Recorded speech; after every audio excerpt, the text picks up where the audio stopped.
शुभ प्रभात छात्रों। देखिए, आज हम जरा प्यार से बोलना सीख लीजिए। ये रमेश दत्त शर्मा लिखित गज़ल जो है उसके बारे में जानकारी लेने वाले हैं। इस गज़ल में रमेश दत्त शर्मा दूसरों के प्रति व्यवहार के बारे में प्रेरणा दे रहे हैं। उनका मानना है कि हमें प्यार के साथ मधुर वचन बोलना, आवश्यकता के समय अवश्य बोलना, कुछ भी कहने से पहले अपनी बात पर विचार करना आदि गुणों को सीखना चाहिए। तो शुरू में हम देखेंगे रमेश दत्त शर्मा जी का परिचय। जन्म 1939, जलेसर, एटा, उत्तर प्रदेश। मृत्यु 2012। शर्मा जी 50 वर्षों से पत्र पत्रिकाओं, रेडियो और टीवी के माध्यम से वैज्ञानिक दृष्टिकोण का प्रचार प्रसार करते रहे। वैज्ञानिक दृष्टिकोण यानी किसी भी बात को विज्ञान के आधार पर जांचे परखे बगैर उसे मानना नहीं, उसे वैज्ञानिक दृष्टिकोण कहते हैं। तो आपको विज्ञान लेखन में दर्जन से अधिक पुरस्कार मिल चुके हैं। आप कक्षा 7वीं 8वीं से ही स्थानीय मुशायरों में चचा जलेसरी के नाम से शिरकत करने लगे हैं। यानी एक प्रकार से शेरो शायरी वह 7वीं 8वीं में थे तभी से करने लगे थे और उन्हें चचा जलेसरी के नाम से जाना जाने लगा था, पहचानने लगे थे। तो प्रस्तुत गज़ल के शेरों में शर्मा जी ने प्रेम से बोलना, सही समय पर बोलना, बोलने से पहले विचार करना, आत्मनियंत्रण रखना यानी अपने आप पर कंट्रोल रखना, मधुभाषी होना यानी मीठा बोलना आदि गुणों को अपनाने के लिए प्रेरित किया है। आपका मानना है कि हमेशा होठ सीकर बैठना उचित नहीं है। आवश्यकता अनुसार आक्रोश प्रकट करना भी जरूरी है। तो देखिए, यहाँ पर उन्होंने कभी कभी तो कहा है चुप रहना, यानी कभी कभी चुप रहना यह जो है वह उचित होता है, लेकिन हमेशा चुप नहीं रहना चाहिए। कभी हम पर अन्याय अत्याचार होता है तो ऐसे समय हमें आक्रोश यानी अपने क्रोध को प्रकट भी करना चाहिए। यहाँ देखिए, कल्पना पल्लवन के लिए वाणी की मधुरता सामने वाले का मन जीत लेती है, इस तथ्य पर अपने विचार लिखो। तो देखिए, कविता गज़ल जब आप सुनेंगे तो इस पर आप अपने विचार भी लिख पाओगे। देखेंगे हम क्या कहा है रमेश दत्त शर्मा जी ने। पहले हम गज़ल को पढ़ेंगे। सभी ने किताबें अपने सामने रखनी है। वाणी में शहद घोलना सीख लीजिए, जरा प्यार से बोलना सीख लीजिए। चुप रहने के यारों बड़े फ़ायदे हैं, जुबां वक्त पर खोलना सीख लीजिए। कुछ कहने से पहले ज़रा सोचिए, ख्यालों को खुद तौलना सीख लीजिए। तू तड़ाक हो या फिर हो तू मैं, अपने आप को टोकना सीख लीजिए। पटाखे की तरह फटने से पहले रोशनी के रंग घोलना सीख लीजिए। कटु वचन तो सदा बोते हैं काटे, मीठी बोली के गुल रोपना सीख लीजिए। बात बेबात कोई चुभने लगे तो बदल कर उसे मोड़ना सीख लीजिए। ये किसने कहा होठ सीकर के बैठो, ज़रूरत पे मुंह खोलना सीख लीजिए। देखिए, बहुत ही महत्वपूर्ण ऐसी बातें, तो मनुष्य को दूसरों के प्रति कैसा व्यवहार उसका होना चाहिए ये बताने वाली ये बातें हैं और उसका हमारे जीवन में भी बहुत उपयोग हमें हो सकता है। अब हम दो पंक्तियों का भावार्थ देखेंगे। पहले हम देखेंगे पहली 2 पंक्तियाँ। वाणी में शहद घोलना सीख लीजिए, जरा प्यार से बोलना सीख लीजिए। तो देखिए वह मनुष्य को कह रहे हैं, हे मानव, अपनी वाणी में शहद जैसी मीठा, शहद कैसा होता है, मीठा होता है, तो उसकी जैसी मिठास, मिठास यानी मीठापन घोलना सीखो। घोलना यानी मिलाना सीखो, अर्थात तुम मधुर भाषी बनो। तुम दूसरों से मीठे शब्दों में बात करो। हाँ, जब भी बोलो प्यार से बोलो, जरा प्यार से बोलना सीख लो। यह बात यहाँ पर वह कह रहे हैं। आगे की पंक्तियों में देखेंगे वह क्या कहते हैं।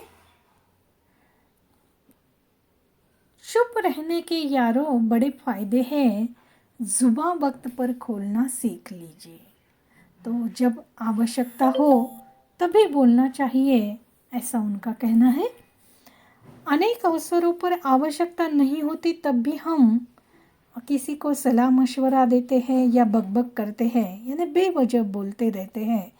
तो इससे एक प्रकार से दूसरों का टेंशन बढ़ाने का, क्रोध बढ़ाने का, या एक प्रकार से उन्हें चिढ़ाने का काम हम करते हैं। तो ऐसा हमें नहीं करना चाहिए।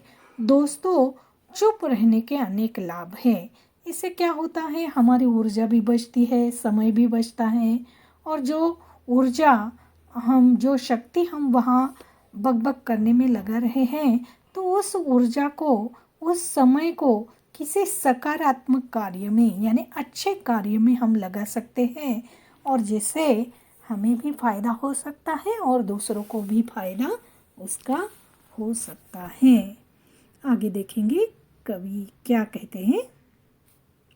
रमेश दत्त शर्मा जी क्या कहते हैं। कुछ कहने से पहले ज़रा सोचिए, ख्यालों को खुद तोलना सीख लीजिए। तो देखिए, कुछ कहने से पहले ज़रा सोचिए, सोचिए यानी विचार कीजिए।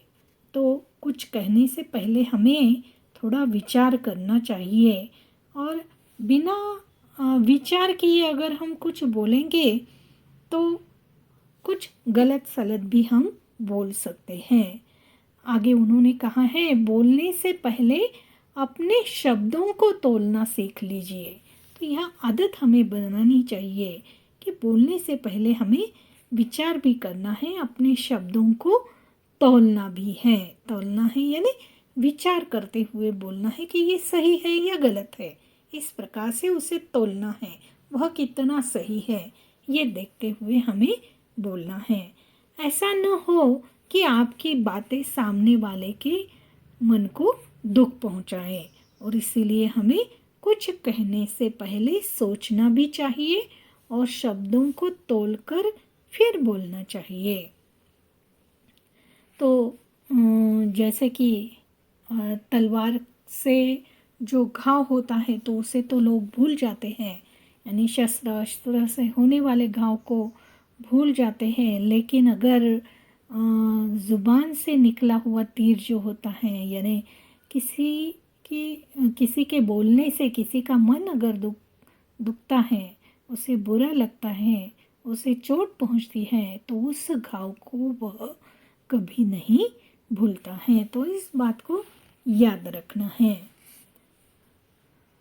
समय असमय हमें याद आकर वह जो बुरी बातें हैं, वह पीड़ा पहुंचाती है, उसे हम भूल नहीं पाते हैं। तो इसीलिए इस बात को याद रखना है कि हमें सोच समझकर, तौलकर, विचार करते हुए बोलना है। आगे देखिए, कवि कहते हैं, तू तड़ाक हो या फिर हो तू मैं, यानी हमारा वाद विवाद भी हो जाए, तो हमें वैचारिक मतभेद हो जाए, वाद हो जाए, तो हमें एक दूसरे पर आरोप प्रत्यारोप की स्थिति जब उत्पन्न होती है, तो अपने आप को टोक कर, यानी अपने आप को रोक कर हमें चुप रहना सीखना चाहिए। तो इससे क्या होगा, अगर हम यह बात नहीं सीखेंगे, तू तड़ाक हो या फिर हो तू मैं, यानी झगड़े की नौबत अगर आ जाए, तो ऐसे समय हमें चुप रहना चाहिए, क्योंकि अगर हम चुप नहीं रहेंगे तो क्या होने वाला है, झगड़ा और भी बढ़ने वाला है। और इससे सामने वाले को और हमें भी तकलीफ होने वाली है। इस बात को ही यहाँ पर कवि समझाना चाहते हैं। आगे देखिए कवि क्या कहते हैं। पटाखे की तरह फटने से पहले रोशनी के रंग घोलना सीख लीजिए। तो देखिए पटाखे की तरह फटने से पहले यानी अपना क्रोध प्रकट करने के पहले हमें क्या करना है, किसी भी परिस्थिति में दूसरे पर क्रोध से पड़ने के स्थान पर प्यार का प्रकाश फैलाना कहीं उचित है। यानी अगर समझो एक प्रकार से हमें किस पर क्रोध आता है तो उसे हमें प्यार से समझाना चाहिए, यानी रोशनी के रंग घोलना चाहिए। उसे प्यार से जो उसकी गलती है उसे हमें बोलना है, या एक प्रकार से प्रेम से ही हमें उसे सही मार्ग पर लाना है। तो अगर हम क्रोध से बात करेंगे तो सामने वाला भी हमसे प्रतिक्रिया में क्रोध से ही बात करेगा। इस बात को हमें याद में रखना है और इसीलिए पटाखे की तरह फटने से पहले यानी अपने क्रोध को इस प्रकार से बाहर निकालने के पहले हमें सोचना है और फिर रोशनी के रंग घोलना सीख लीजिए। यानी प्यार से फिर उसे समझाना चाहिए, प्यार से उसके साथ पेश आना चाहिए ताकि वह भी अपनी गलती को समझे और उसके व्यवहार में सुधार करे। आगे देखिए कवि कहते हैं, कटु वचन तो सदा बोते हैं काटे, मीठी बोली के गुल रोपना सीख लीजिए। तो यह तथ्य कटु वचन जो होते हैं तो हमें याद रखना है कि यह एक तथ्य है कि इस तथ्य को हमें नहीं भूलना है कि कड़वी बोली हमेशा संबंध बिगाड़ती है। कटु वचन जो है तो वह क्या करते हैं, काटे बोते हैं यानी संबंध जो है वह बिगाड़ते हैं। तो कटु वचनों से कांटे ही मिलते हैं। कटु वचन ऐसे बीज हैं जिनके फलस्वरूप कांटों रूपी फसल ही मिलती है। तो कटु रूपी बीज अगर हम बोएंगे, लगाएंगे तो उससे जो भी फसल आएगी वह कांटों रूपी फसल ही हमें मिलेगी। यानी जिस प्रकार का व्यवहार हम करेंगे उसी प्रकार का हमें प्रतिसाद भी मिलने वाला है, प्रतिक्रिया भी वैसी ही आने वाली है। इस बात को हमें याद रखना है। अतः कटु वचनों का त्याग करके मीठी बोली के रूपी फूल के पौधे हमें लगाने हैं। यानी गुल यानी गुलाब के रोप जो है, मीठी बोली के गुल यानी गुलाब या अच्छे रोप फूलों के हमें लगाने चाहिए। आगे कवि कहते हैं, बात बेबात कोई चुभने लगे तो बदल कर उसे मोड़ना सीख लीजिए। यदि बात करते करते कोई ऐसा प्रसंग आ जाए कि किसी की बात आपको या आपकी बात दूसरों को चुभने लगे यानी बुरी लगने लगे, तो बात को प्यार के मोड़ पर लाना हमें सीखना चाहिए। यानी बदल कर उसे मोड़ना सीख लो ताकि वातावरण की कटुता जो है वह दूर हो जाए।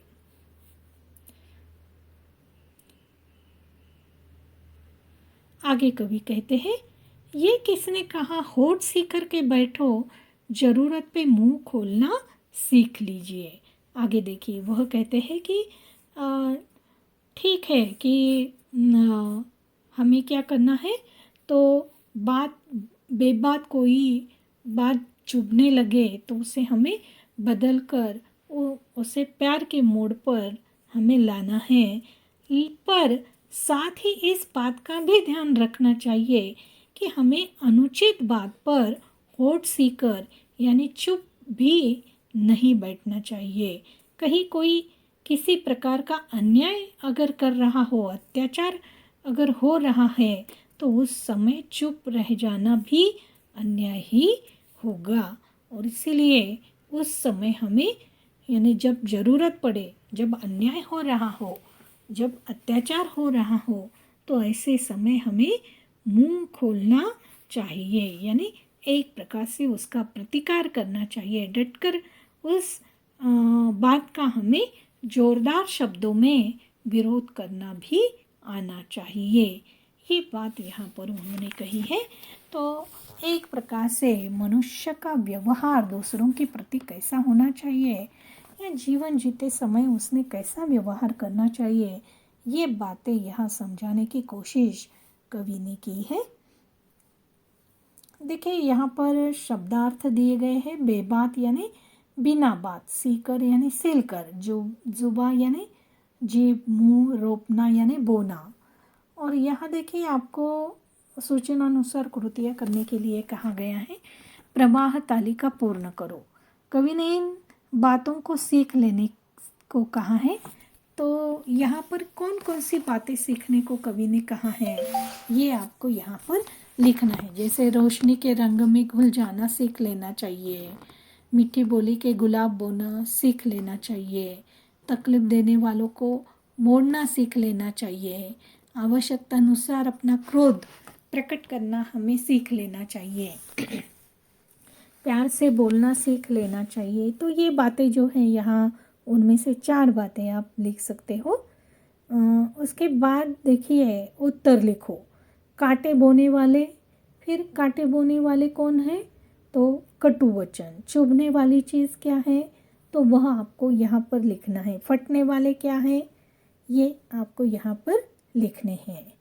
अब उसके बाद यहाँ दिया है कवि ने, चुप रहने के 4 फायदे लिखो। तो चुप रहने के जो फायदे हैं वे आपको यहाँ पर लिखने हैं। तो चुप रहने के फायदे यहाँ पर कवि ने दिए हैं कविता में, तो उसे आपको कविता ध्यान से पढ़नी है और चुप रहने के क्या क्या फ़ायदे हैं, ये 4 फायदे यहाँ पर आपको लिखने हैं। उसके बाद कविता की अंतिम 4 पंक्तियों का अर्थ लिखिए। अंतिम यानी आखिरी की जो 4 पंक्तियाँ हैं, पहले की नहीं, आखिरी की, लास्ट की जो 4 पंक्तियाँ हैं, तो उनके आपको अर्थ लिखने हैं 4 पंक्तियों के। उसके बाद यहाँ पर दिया है कवि ने, कविता में आए इस अर्थ के शब्द लिखो। अब मधु यानी मधु किसके लिए आया है, शहद के लिए आया है। कड़वे यानी किसके लिए आया है, तो उस शब्द को आपको ढूंढना है और लिखना है। उसके बाद विचार, आवश्यकता, तो यहाँ है वह शब्द, उसे आपको ढूंढना है और लिखना है। उसके बाद यातायात की भाषा बिंदु, उपसर्ग प्रत्यय अलग करके मूल शब्द लिखो। तो यहाँ पर देखिए भारतीय यानी यहाँ मूल शब्द क्या है, भारत। मूल शब्द क्या है, भारत। और यहाँ पर यह प्रत्यय लगा है, ईय। अब ये दूसरी इसीलिए आई क्योंकि यहाँ वेलांटी जो है वह दूसरी है। उसके बाद देखिए आगे का शब्द है आस्थावान। तो यहाँ पर जो है आस्थावान में वान यह प्रत्यय है, तो आपको लिखते समय आस्था प्लस वान इस प्रकार से लिखना है। तो आगे देखेंगे, आगे और आपको एग्जाम्पल दिया जाएगा, उदाहरण दिया जाएगा ये किस प्रकार से लिखने हैं। तो देखिए यहाँ पर कुछ जो है उपसर्ग लगे हुए शब्द हैं और कुछ प्रत्यय लगे हुए शब्द हैं, वे आपको ढूंढने हैं। यानी मूल शब्द कौन सा है, ये अगर आप ढूंढ पाए तो आपकी समझ में आ जाएगा कि यहाँ प्रत्यय लगा है या उपसर्ग लगा है। अब यहाँ पर देखिए बेबात ये शब्द जो है, तो बात यह यहाँ पर मूल शब्द है, यानी यहाँ पर यह जो है यह यहाँ उपसर्ग है। यानी शुरू में लगा है तो उपसर्ग, बाद में लगा है, आखिरी में लगा है तो वह प्रत्यय। इस बात को आपको ध्यान में रखना है। और फिर ये प्रत्यय और उपसर्ग जो है उन्हें अलग करके आपको लिखने हैं। और उसके बाद आपको यहाँ पर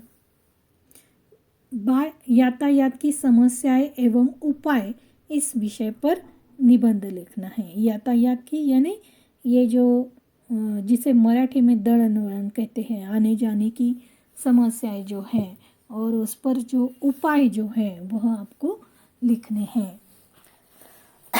जैसे कि देखिए, यातायात यानी ट्रैफिक जो है, यातायात के साधनों द्वारा हम लंबी दूरी बहुत ही कम समय में तय करते हैं। विज्ञान के इस युग में यातायात के साधनों में बहुत वृद्धि हुई है।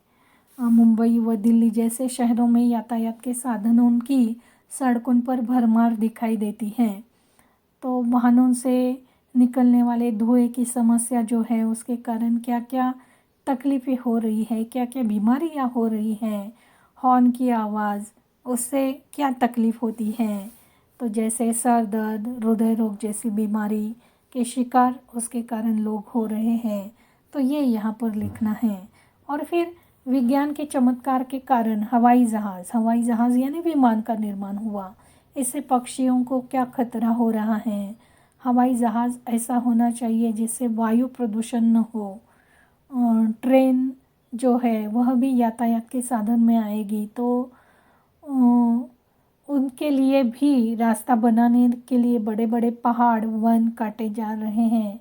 तो इसका जो दुष्प्रभाव पर्यावरण पर पड़ रहा है वह भी आप यहाँ लिख सकते हो। इसके लिए सभी जगह को खाली करना पड़ता है।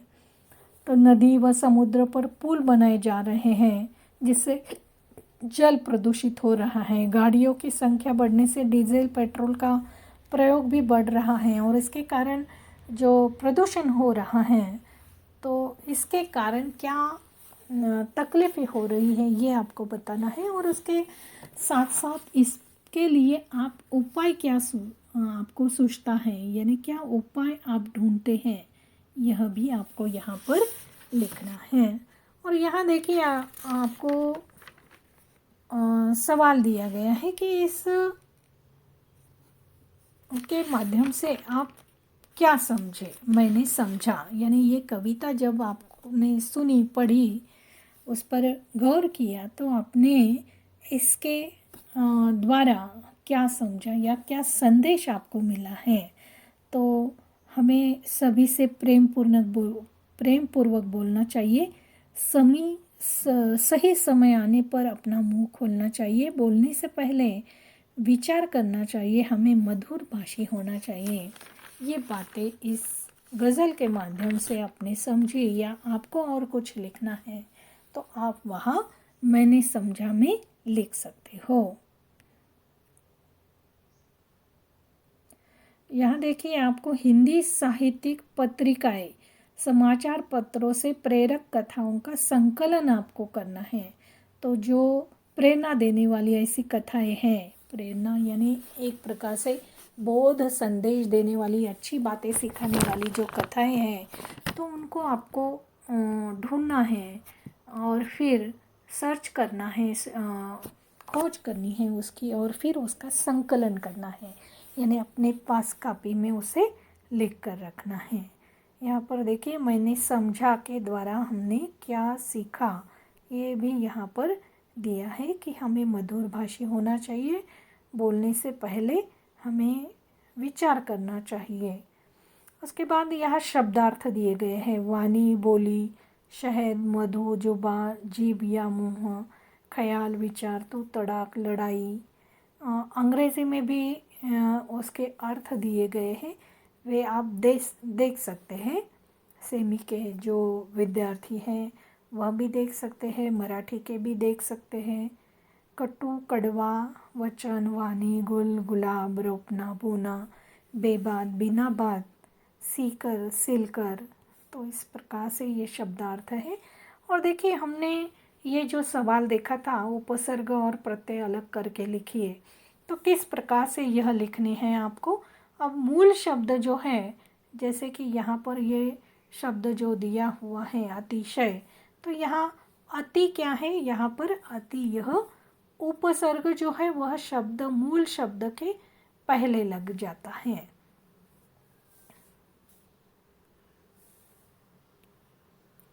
तो अति यह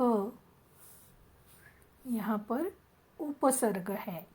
अध्ययन, अध्ययन में देखिए अधि और अधि जो है यहाँ पर उपसर्ग है, तो अधि यहाँ उपसर्ग लगा है, यहाँ अनु उपसर्ग लगा है, यहाँ अप यानी मान यहाँ मूल शब्द है। अभी, आ, आकलन, आ, और यहाँ वी, तो ये जो है वह उपसर्ग है। और यहाँ पर देखिए प्रत्यय में देखिए धनवान, वान यह क्या है, यहाँ पर प्रत्यय है, यानी प्रत्यय जो है वह शब्द के बाद में लगता है, उपसर्ग जो है वह शब्द के शुरू में लगता है। तो इस बात को आपको ध्यान में रखना है। वैसे आपको यह उसकी परिभाषा जो है आगे दी जाएगी ताकि आपकी समझ में आ जाए।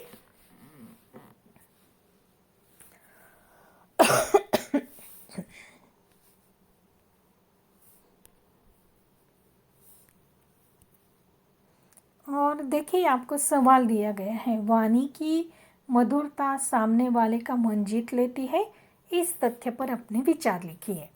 तो यहाँ पर कल्पना पल्लवन किस प्रकार से किया गया है ये आपको देखना है, और फिर उसे आपको अपने मन से भी आप लिख सकते हो, जैसे कि वैसे लिखने की ज़रूरत नहीं है। इसे पढ़ना है और देखना है। वाणी की मधुरता सामने वाले का मन जीत लेती है, यानी हमें मीठी बोली बोलनी चाहिए। कटु वचन अगर हम बोलते हैं तो दूसरों को उससे पीड़ा होती है, हमारे संबंध उससे बिगड़ जाते हैं। इस बात को हमें ध्यान में रखना है। तो ये बातें यहाँ पर कवि ने समझाई है। स्वाध्याय जो है व्हाट्सएप पे आपको लिखना है कॉपी में और व्हाट्सएप पे भेजना है।